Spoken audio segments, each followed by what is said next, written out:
नमस्कार साथियों, शिव की दाती चैनल में आपका स्वागत है। महाकाल बाबा से आपके अच्छे स्वास्थ्य की कामना करती हूँ। काफ़ी भीड़ नज़र आ रही होगी आप लोगों को और आप अंदाज़ा नहीं लगा पाएंगे कि हम किस स्थान पे हैं।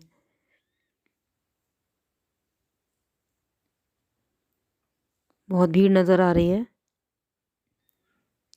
उत्तर प्रदेश राज्य के आगरा शहर में स्थित एक विश्व धरोहर मकबरा और विश्व के 7 अजूबों में से एक ताजमहल में प्रवेश करते हुए हम आगे बढ़ रहे हैं। ताजमहल में प्रवेश करने से पहले हमें 50 रुपये का टिकट लेना पड़ा। पर व्यक्ति 50 रुपये टिकट ताजमहल में प्रवेश द्वार, और अगर आप मकबरा का दर्शन करेंगे उसके लिए आपको 250 रुपये मूल्य का टिकट लेना पड़ेगा।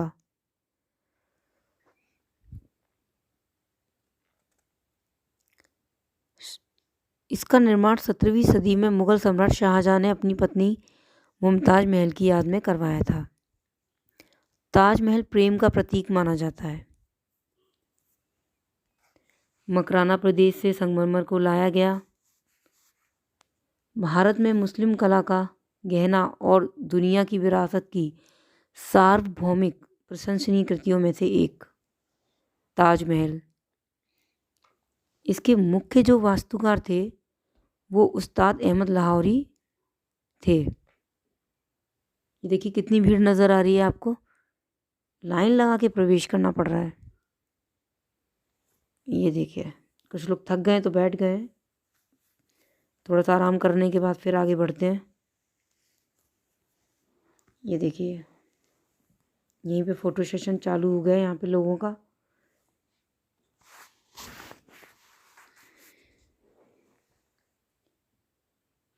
ये जो आपको इमारत दिख रही है ना सामने, ये बाज़ार कहलाता था उस समय का, मीना बाज़ार।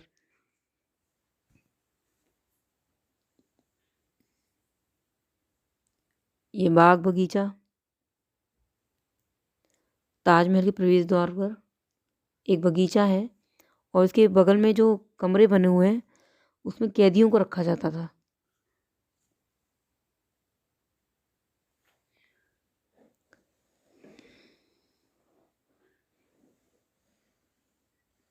अब हम आगे बढ़ते हैं।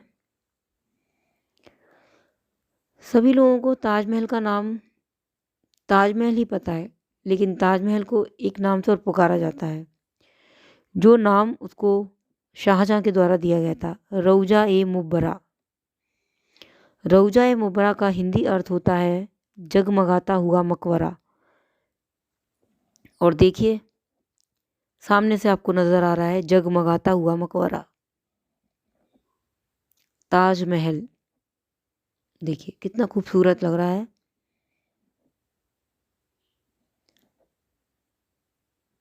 जब हम प्रवेश करते हैं ताजमहल के अंदर तो एक अलग सी अनुभूति होती है, अनोखा एहसास होता है।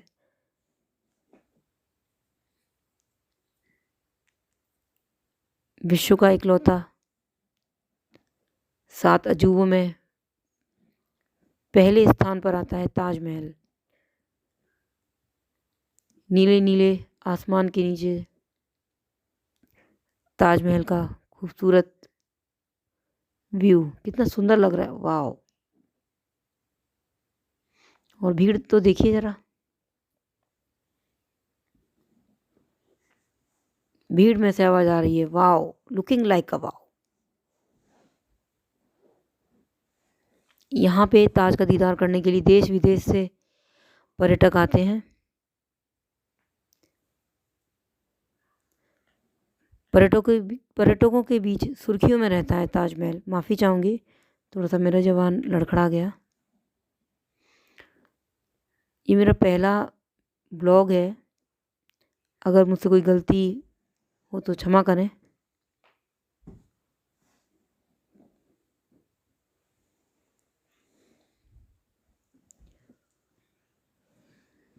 सभी लोग व्यस्त हैं। हमारे साथ जो भी टीम में लोग आए थे वो तितर बितर हो गए हैं। सब लोग अपने फ़ोटो खिंचाने में व्यस्त हो गए हैं।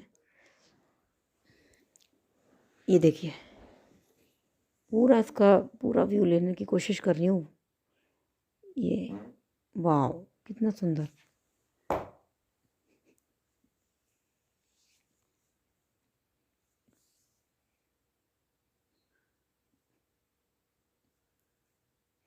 बच्चे कहीं नज़र नहीं आ रहे।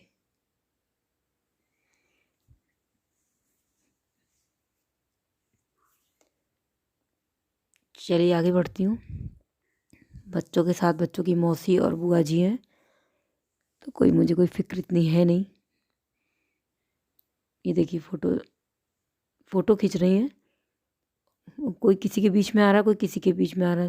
सबके सब 1 मिनट करके साइड से हट रहा है। भीड़ ही इतनी है ज़्यादा आज। मुझे ऐसा महसूस हो रहा है कि आज शनिवार है और शनिवार के दिन विद्यालयों से बच्चे लोग आए हैं ताजमहल देखने। तो इस कारणवश मुझे भीड़ अत्यधिक नज़र आ रही है।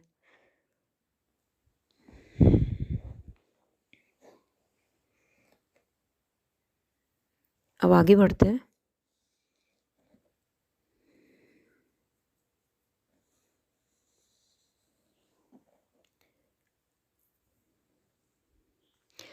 कहते हैं ताजमहल के निर्माण में लगभग 22 साल का समय लगा था। 1632 में निर्माण कार्य आरंभ हुआ और 1653 में पूरा हुआ कार्य संपूर्ण। माना जाता है कि 20,000 मजदूरों, शिल्पकारों, वास्तुकारों और कारीगरों के योगदान से ताजमहल का निर्माण हुआ। आगे चलते हैं। ये देखिए, ये पूरा यहाँ पे भारत के इतिहास का पूरी जानकारी यहाँ पे चित्रण की गई है। शुरुआत से पाषाण काल का ये पूरा चित्रण किया गया है। पाषाण काल के अस्त्र शस्त्र जो पत्थरों से निर्मित करते थे। ये देखिए, कच्चा मांस खाते थे, किस तरीके का उनका जीवन, किस प्रकार से वो जीवन यापन करते थे, उसका चित्रण।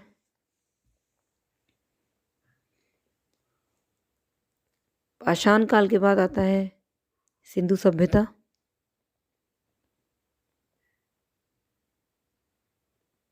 काशी युगीन सभ्यता। देखिए नर्तकी की मूर्ति जो कि सिंधु सभ्यता की खुदाई से प्राप्त हुई थी।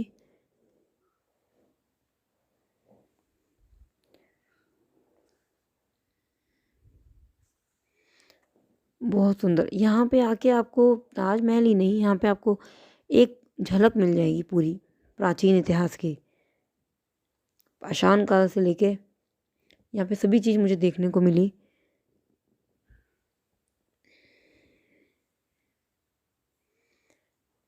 सिंधु सभ्यता से संबंधित जानकारी लिखित रूप से यहाँ मौजूद है।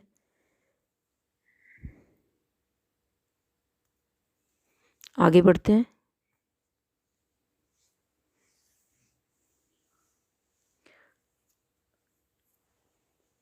सम्राट अशोक के शासनकाल की ये है। स्तंभ आदि वगैरह भी यहाँ पे मौजूद हैं। उत्तर भारत में घूसर शैली की ज़्यादा प्रयोग की जाती थी मंदिरों के निर्माण में, मूर्तियों के निर्माण में। और जो दक्षिण भारत में द्रविड़ शैली का प्रयोग किया जाता है। गोपुरम बहुत भव्य बनाए जाते हैं दक्षिण शैली में।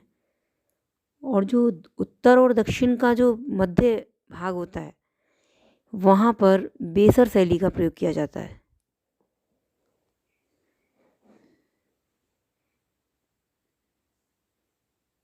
ये शिव शंकर भोलेनाथ का शिवलिंग। जय जय शिव शंभू बाबा। आगे बढ़ते हैं। अजंता अलोरा की मूर्तियाँ। अजंता अलोरा के अंदर जो गुफाओं में जो मूर्तियाँ हैं, हिंदू धर्म, जैन धर्म और बौद्ध धर्म तीनों से संबंधित जानकारी, मूर्तियाँ वहाँ से प्राप्त होती हैं।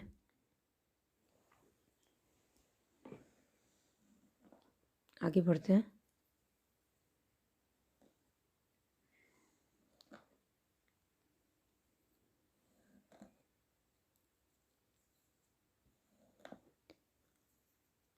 कहते हैं कि ताजमहल इतना खूबसूरत है तो उसके बनाने में खर्च भी बहुत हुआ होगा, करोड़ों का खर्च हुआ।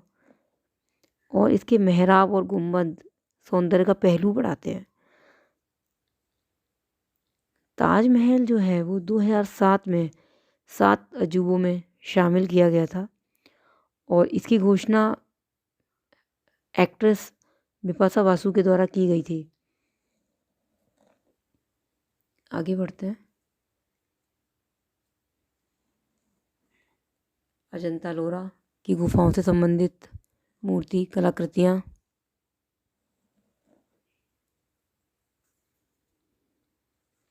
नाइनटीन 1983 में यूनेस्को की विश्व विरासत स्थल में सम्मिलित किया गया था ताजमहल को।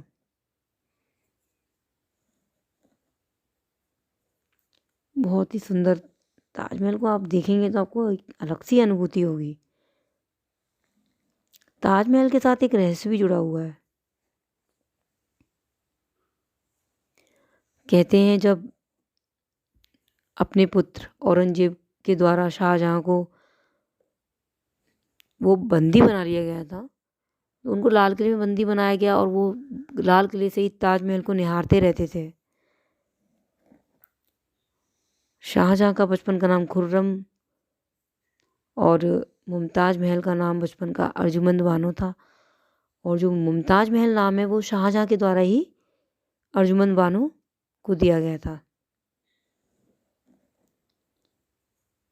आगे बढ़ते हैं।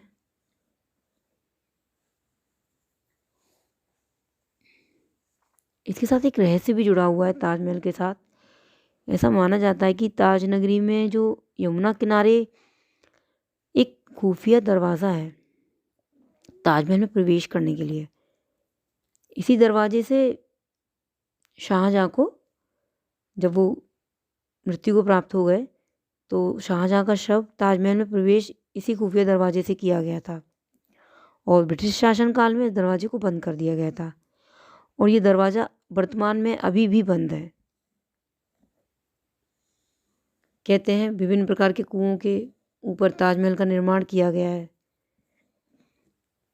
नीचे तहखाने बने हुए हैं।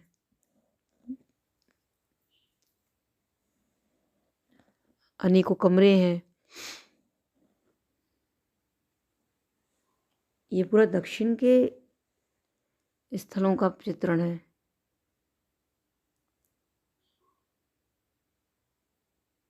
मंदिर, अयोध्या राम मंदिर, सभी का चित्रण इसमें है।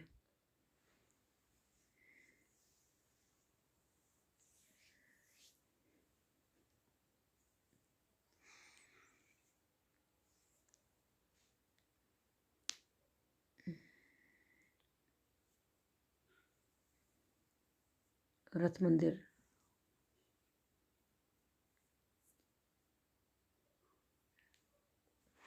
ये जयपुर के जो स्थल हैं हवा महल, उनका भी चित्र यहाँ पे मुझे दिखा, कैप्चर किया है मैंने, आप लोगों को दिखा होगा। ये देखिए, भारत में बीवी का मकबरा दूसरे ताजमहल के नाम से जाना जाता है। बीवी का मकबरा औरंगजेब के द्वारा बनाया गया था।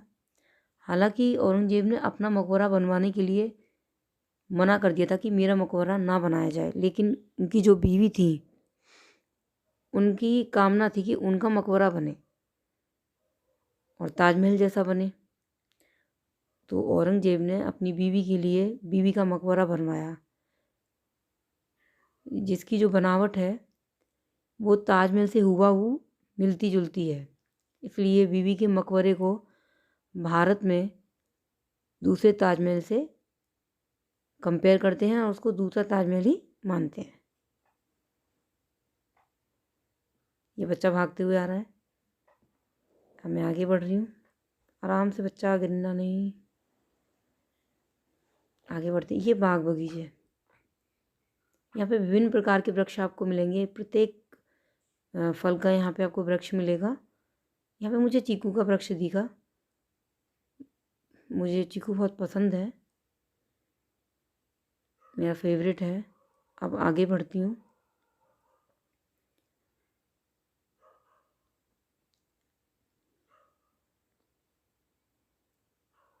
आपको नज़र आ रहे होंगे लोग फ़ोटो खींचते हुए, मस्ती ले रहे हैं, बच्चे कूद रहे हैं। कुछ लोग थक गए हैं, वो बैठ गए हैं, थोड़ी देर में फिर उठेंगे, फिर चलेंगे, आधा आधा रास्ता कवर कर। ये देखिए मैडम फ़ोटो खिंचवा रही हैं। ये देखिए आगे लोग व्यस्त हैं चलने में।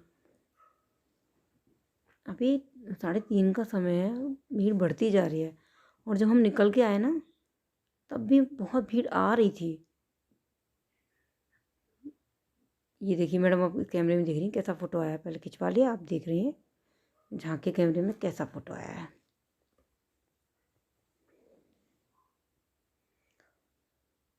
ये देखिए ताजमहल का व्यू दूर से। पहले मैंने सामने से आपको दिखाया था, साइड से।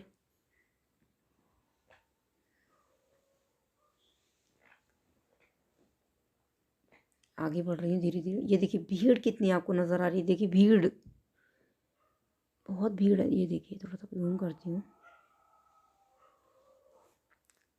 तो अच्छे अच्छे वीडियो देखने के लिए बने रहिए शिव की दासी चैनल के साथ। धन्यवाद।